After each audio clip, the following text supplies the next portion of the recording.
talk about density. Density is how much stuff or matter or mass is in a given space or volume.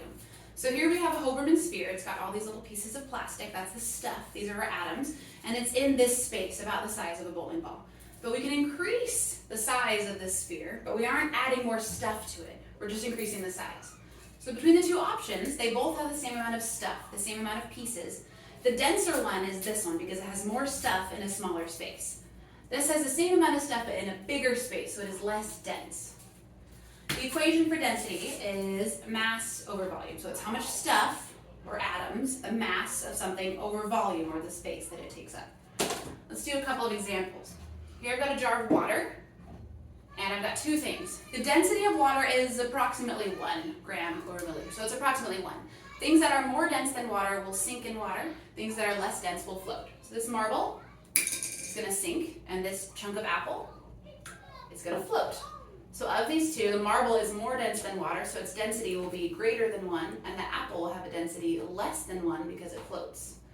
Because of the floating and sinking thing, we know that ice will float in water because it is more dense than water. Sorry, less dense. I said that backwards. It's less dense than water. So ice floats. It's on top. All right, right here I have a little container full of water. I'm putting this little thing down the middle just to separate it. I'm going to put salt in one side. So right now we've got the same amount of stuff in each side of this density tank. Just water, water. On this side, I'm going to add some salt. So right now I'm adding more mass to the same volume. So I'm making this denser over here on the right. I'm going to stir that in to dissolve it. So salt water is denser than fresh water. So we can tell the difference. I'm going to put some blue food coloring in the salt water so we can tell the difference here. I'm going to put some yellow food coloring in the fresh water so we can tell the difference. It's not a perfect container. It'll have a little bit of bleeding, but. So fresh water is yellow. Salt water is blue. All right, what do you think is going to happen when I remove the divider between the two of them? Remember, more dense things sink and less dense things float. Let's watch what happens. There's that. I'm putting this white thing behind it so you can see it a little better. So watch down here. It takes a second to readjust. It's got to settle as it moves. But you'll notice the salt water is staying on the bottom.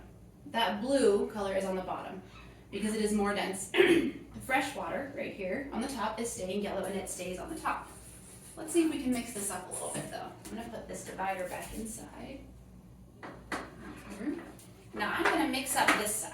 So I'm mixing up some fresh water and some salt water to form sort of a green teal color. This has a density in between the other two because it's not as dense as the really salty water, but it is more dense still than regular fresh water. What happens when we take out the divider here?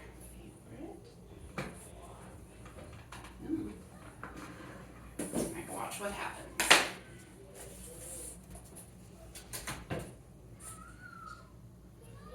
So you see the densest piece of water, chunk of water here with the salt is on the bottom. Then the sort of salty water is in the middle and the fresh water is on the top. And this is because of density. This happens in our oceans all the time. This especially happens on the poles, north and south, because there's water that's got ice floating on it. And ice is made of water, not salt water, and ice will be melting and having fresh water floating on top of the salt water below. So that is a quick overview of density and what happens with salt.